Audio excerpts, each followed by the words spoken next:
Before we begin, a gentle reminder for you listening in.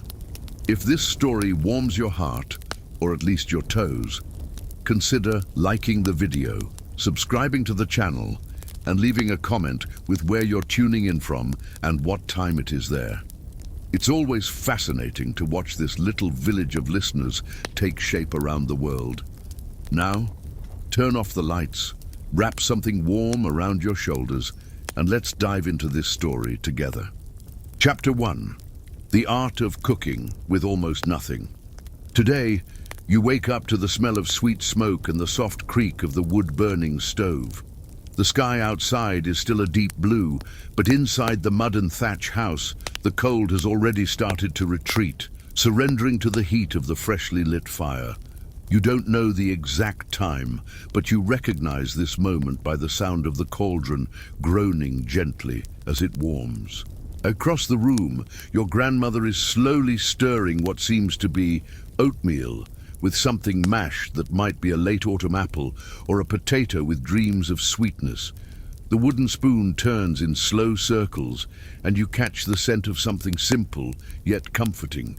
A recipe made with more intention than ingredients. Outside, the frost still covers the chickens, literally. They look like tiny frozen statues waiting for the sun, like it's a miracle. But in here, life moves, one warm sip at a time. Today, we have wild garlic and bread crust soup, she says, without looking at you. And you don't ask if there's actually any garlic. Some things you just accept.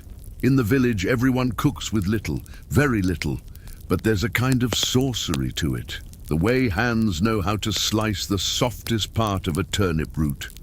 The way your grandmother knows exactly how long to leave the porridge alone until it forms that golden skin on top. The porridge peel, she calls it, which she swears holds the strength you need to get out of bed in the morning.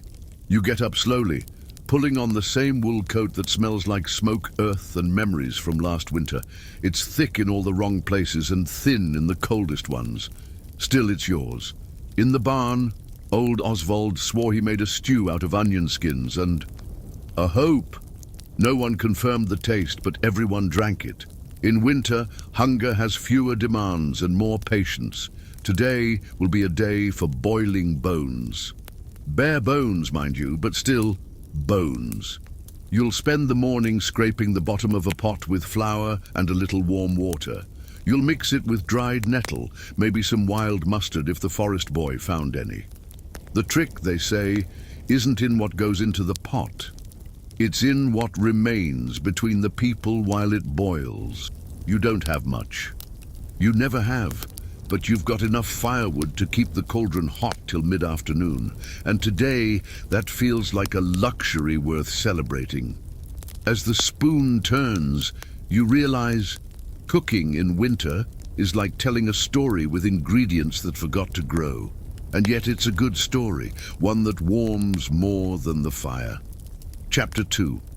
Home Remedies and Village Healers. You wake up with a strange itch behind your ear. Nothing serious. Just the kind of nuisance that shows up in winter when the air is dry, your body tired, and your head has become a pillow made of used wool. You scratch slowly, trying to decide whether this deserves a visit from the healer, or if it's just another wintry manifestation of your body saying, "I'm doing what I can." In the village, no one calls the healer for nonsense, mostly because the healer comes to you, or rather, appears, as if summoned by your foot fungus, your aching knee, or that cold that insists on being dramatic. In your case, the one responsible is old Brigida. She's not a doctor, not that anyone here really knows what that is, but she talks to herbs, or so she claims. And curiously, the herbs seem to listen. She always shows up smelling like chamomile mixed with smoke, and for some reason, garlic. "Ah, that itch back there is trapped wind," she says before you can say anything. You don't understand, but you also don't disagree. She starts rummaging through a rabbit skin pouch full of secret pockets, where she keeps everything from comfrey root, dried leather scraps, horsehair, and even an ancient coin she insists on using as a spiritual compass. She pulls out a gooey paste from a jar and smears it behind your ear. First it's cold, then hot, then it tingles. By tomorrow you'll forget you ever had it. If not, we'll talk to the toad. You don't ask which toad. It's better that way. In wintertime, village medicine is a mix of medieval science, intuition, and a generous scoop of "it worked on Einar's cousin, so it should work again." Fever, elderflower tea, heavy blankets, and sweat until the visions come. Joint pain, a poultice of mashed turnip and honey, plus a candle lit in honor of St. Tibertius, who you suspect no one really knows. Evil eye, 3 laps around the well, a stone in your pocket, and no questions along the way. Toothache, a swig of moonshine, a strong prayer, and a metal spoon, in case plan A fails. And for sorrow? Well, for sorrow, Brigida usually brews linden leaf tea, tells a silly story about a pig who tried to become a priest, and at the end leaves a dried rosebud in your pocket to remind you that everything blooms again, even in the cold. You're not sure it helps, but strangely, you always feel a bit better after. Today she leaves you with a small cloth pouch smelling of menthol, a mix of dried nettle, burdock root, and something she refuses to name. Says it's a childhood secret. You thank her, even without understanding. She disappears as quickly as she came, leaving behind a wisp of smoke in the air and the feeling that you were cared for by something deeper than medicine. Maybe what truly heals here isn't the herbs, but the ritual, the pause, the breath, the presence of someone looking at you with the kind of eyes that still believe everything can be mended, even in winter, even when it doesn't seem like it. Chapter 3. The Peasant Inventor. You're sitting on the crooked wooden bench, the same one that creaks suspiciously whenever someone breathes too deeply near it. Outside, the wind seems to be rehearsing for a special performance. It slips through the cracks in the wall like it knows exactly where to prod. But today, you're too busy to care about the cold. You're tinkering with your latest invention, a spoon with a bent handle made to reach the bottom of the cauldron without burning your fingers. It might look silly, but you're proud of it. It works. And in the village, that's miracle enough to deserve its own name. You thought about calling it the porridge reacher. You're not alone in this knack for improvisation. The medieval peasant, after all, was less of a resident and more of a full-time inventor. Everyone in the village has something they invented one day between one hiccup of necessity and the next. Your neighbor, for example, made an ice scraper out of an old board and horsehair. It works, sort of. But every winter he uses it with the solemnity of someone who discovered fire. Then there's the shoemaker, who ironically goes barefoot indoors and created wooden sandals with pigskin straps. They're loud, uneven and slippery on wet stones, but they warm the feet, and that's what matters. Around here, no one cares if an invention looks strange. What matters is, does it work? Because when the wind freezes your thoughts and the good firewood is saved for Erica's childbirth, any contraption becomes treasure. There's Matilda's rain funnel, made from hollowed horns tied with vine. It collects roof water straight into the barrel. On good days, it drips slowly. On bad days, it dumps all at once, but no one dares criticize. It's hydraulic art, she says, hands on hips and mud on her shoes. You yourself have made leather gutters. You took your grandfather's old belt and stitched it with linen thread into a crooked tube that diverts the main leak right into the kitchen bucket. Grandma still says it drips into the pot like a divine blessing. And maybe it is. Because here, every invention comes with a prayer or a superstition on the side. This beam holds the roof because it was made on the first full moon of winter. This blanket works better if you don't wash it after the first use. This bench doesn't collapse because no one dares doubt it. Deep down, you realize inventing things in the village is a quiet way of talking to the world, a way of saying, I know things are hard, but I'm still here and I'll figure it out, even if it takes rope, dried elderberry, and 3 bent nails. By late afternoon, while the firewood crackles softly and the smell of roasted turnip fills the air, you watch your crooked spoon resting on the table. It's still warm from the soup, and you think it's not pretty, but it's useful, and in winter, that's what counts. Chapter 4. The Barn Mouse and Other Winter Intruders. You wake up in the middle of the night to a faint sound, something between a plop and a tick. Too soft to be a person, too persistent to be just the wind. You don't light a candle, first because the oil is running low. Second, because learning to identify sounds in the dark is practically a required peasant skill. You wait and listen. Yes, it's him again. The Barn Mouse, or, as you've started calling him in secret, Sir Mordecai of the Straw. No one knows when he arrived. Maybe he was always there, hiding in the wall cracks, waiting for the cold to announce dinner.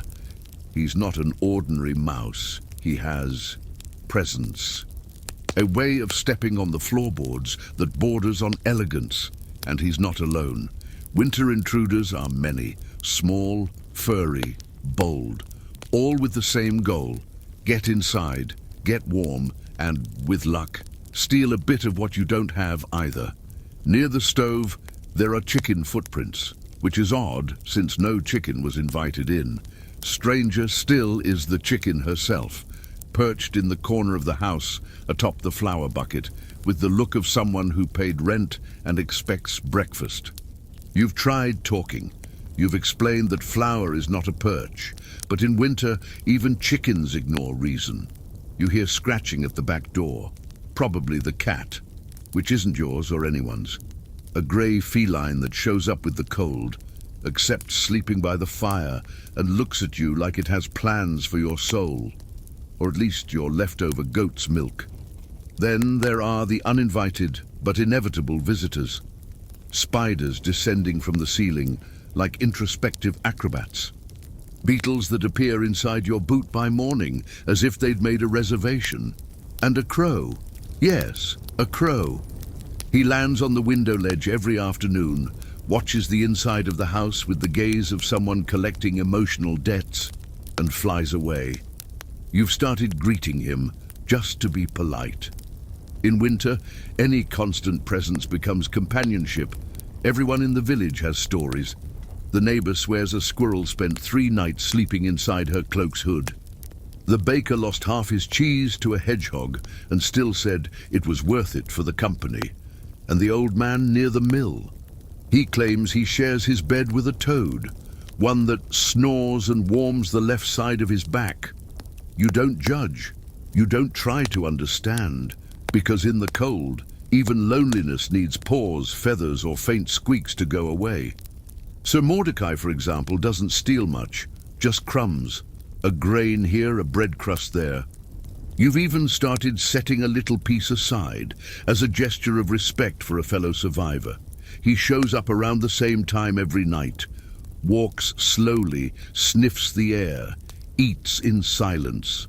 And when he leaves, the house feels a bit quieter, a bit lonelier. In winter, warmth can come from fire, but it also comes from the presence of another living thing, even if it's a snobbish mouse with a taste for oat flakes. Chapter 5. The Rules of the Game. Group Survival Etiquette. You wake before the sun, not by choice, but because someone bumped your foot, whispered an apology, tripped again, and fell into the water bucket, which is now slowly trickling toward the straw mattress, which of course is where you're lying. Good morning.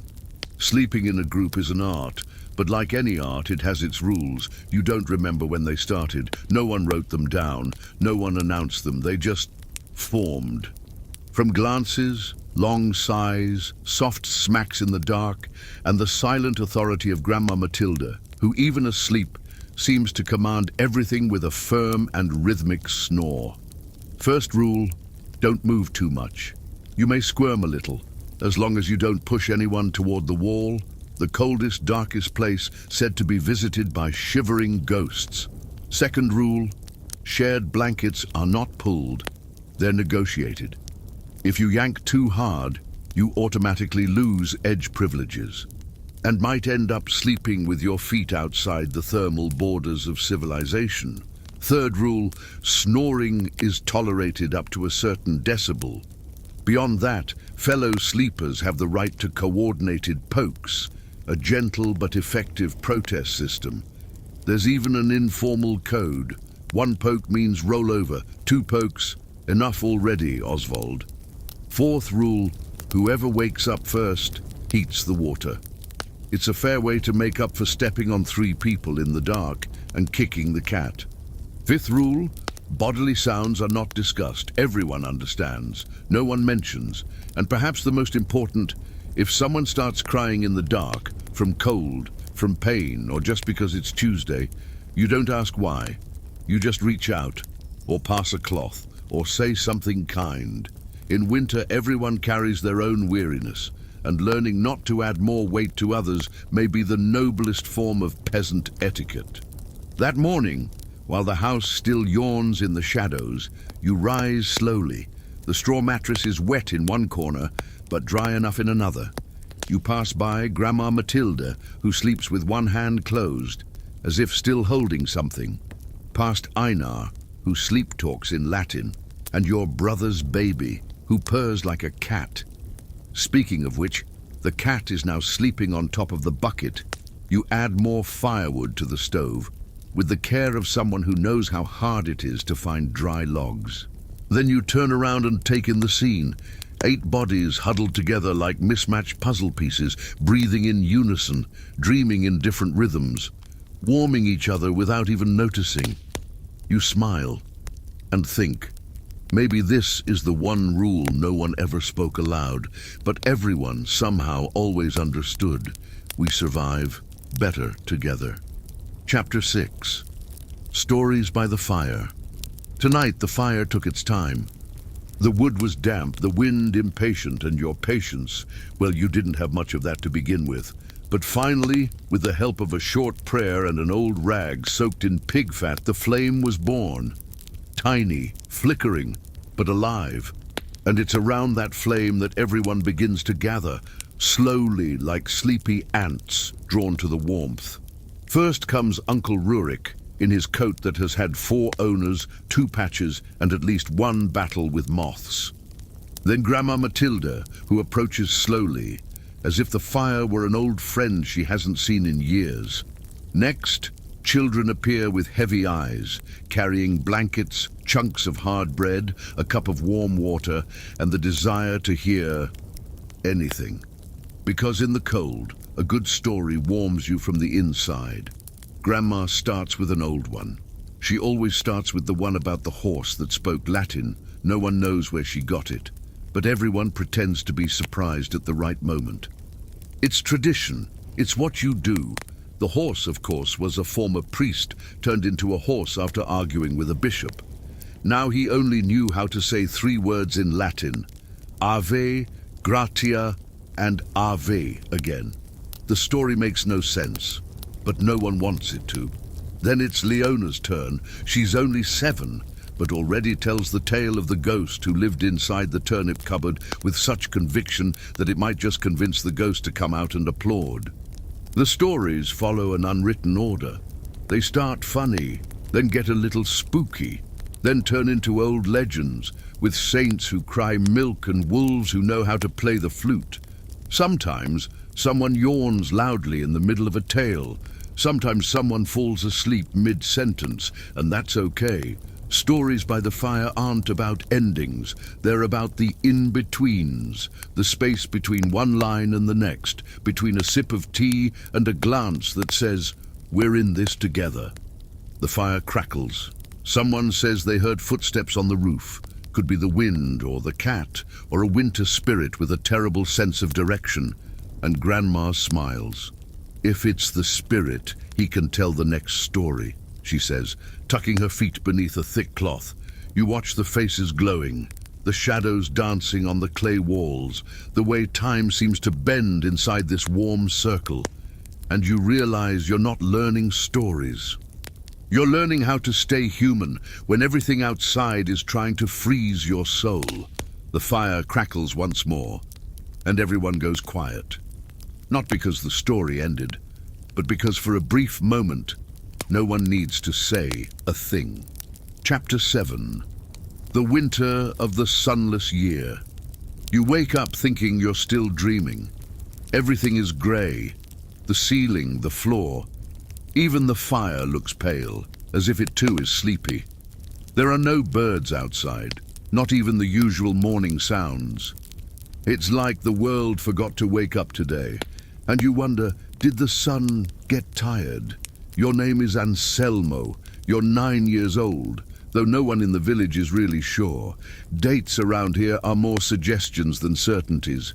And this is the strangest winter of all, because it has no light. Since the end of autumn, mornings arrive as if embarrassed. The sky stays covered, a thick grey that swallows even the brightest thoughts. The adults say it's just a phase. But you know they're afraid. They always fidget with their hands when they're afraid. The elders call this time the year without a sun. Grandma Matilde says she's seen it before, that it's rare but not impossible, and that in those years roots take longer to grow, chickens lay fewer eggs, and people speak more softly. You try to understand what the sky is feeling. Maybe it's sad, maybe it's just shy, or maybe it's waiting for the village to light something down here before it shows itself again up there. Today, there's no school. The roof collapsed again. Heavy snow, tired wood, and a nail that gave up on its mission.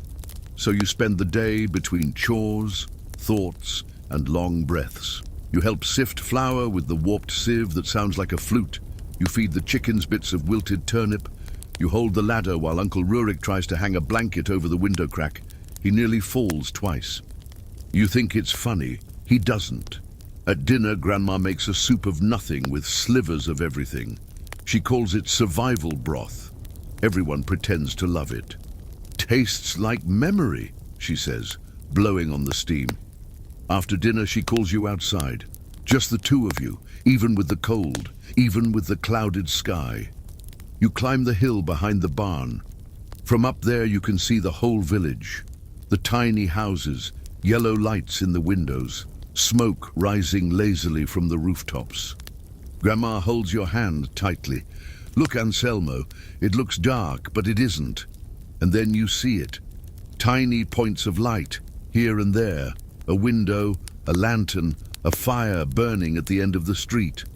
The sun needs time too sometimes, but until then, it's our turn to light the way. She smiles, the kind of smile that doesn't warm the face, but warms the chest. You return home with cold feet, but a bright head. And that night, you dream of the sky. Not today's grey sky, but a blue sky that hasn't arrived yet. And you know it will come, because you've seen what people here are capable of lighting, even without it. Chapter 8. The Guardians of the Village. Tonight, it's your turn to make the rounds. You put on the thick cloak, the one that feels like it's woven from wool, dust, and old promises. It weighs on your shoulders, but warms like a hug from someone who's long gone. Outside, the night is sharp. The kind of cold that seeps in first through your thoughts. A slow, persistent wind that doesn't frighten, just insists, like a question with no answer whispered through the trees. You light the lantern carefully, a small candle inside a clay jar, protected by foggy glass and a bit of hope. It doesn't shine much, but it doesn't have to. Just enough to show the path ahead and keep others from staring into complete darkness. In the village, everyone takes turns. Each night, one house. Each house, someone. Some are old, like Mr. Hildebrando, who walks with his walnut cane and a bell tied to his belt just to chase away bad thoughts. Others are young, like Lena, who carries a bucket of embers to reignite the fire of those who let the warmth go out by mistake. And then there's you, walking slowly between sleeping houses, noticing the details no one sees by daylight. The curtain not quite closed, letting the cold in. The kitchen door that creaks too much. Maybe it needs a folded cloth in the latch. A thin trail of smoke rising from Erica's house. Maybe her fire is dying. You make a mental note to stop by on the way back. Being a guardian isn't a title, it's just what needs to be done. Sometimes someone joins you, walks in silence, shares the night like you'd share a blanket.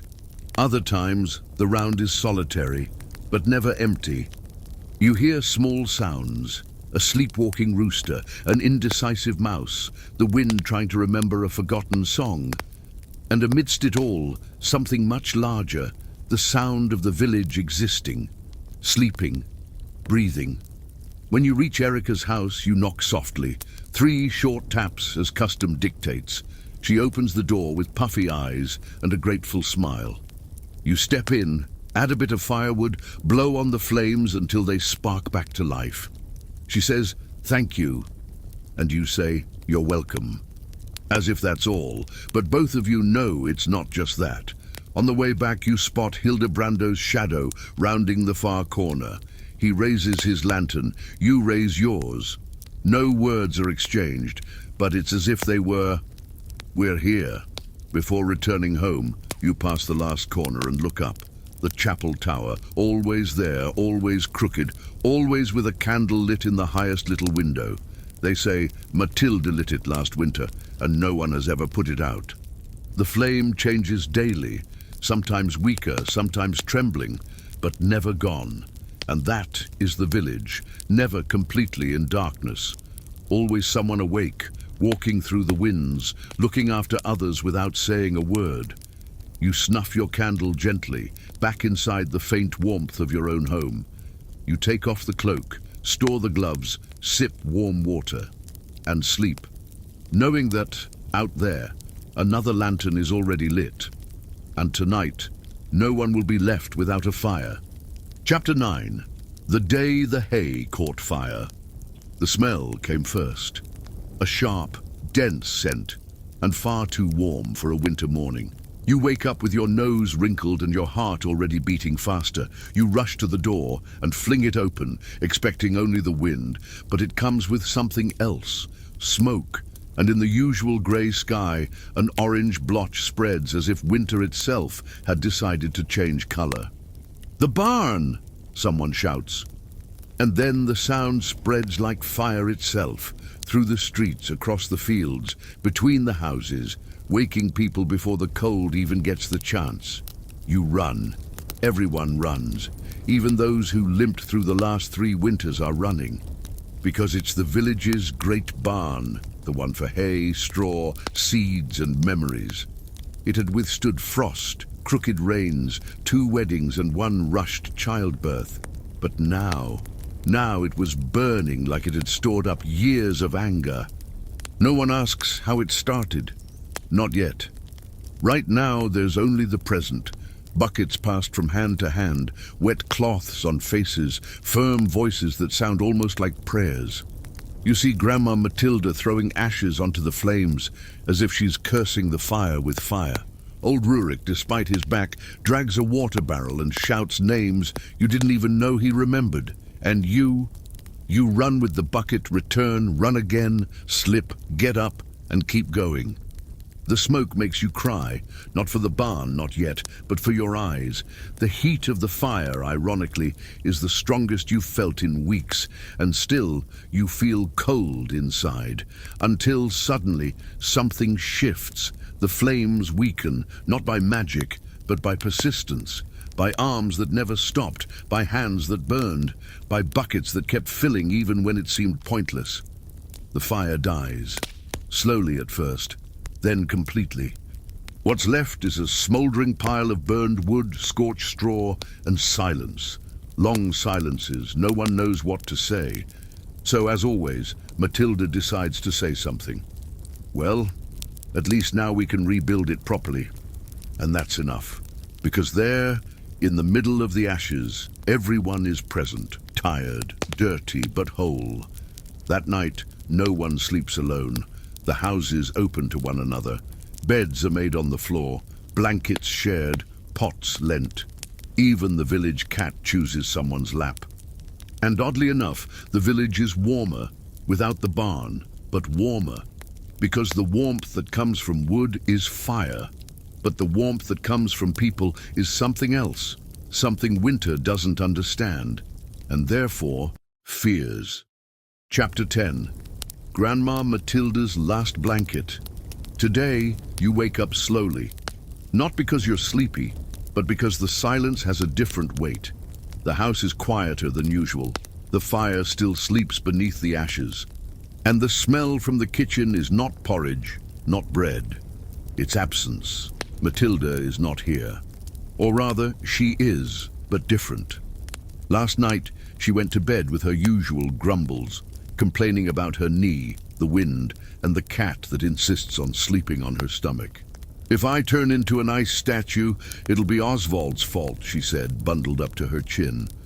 But today, she didn't wake up. You sit beside her for a while, in silence.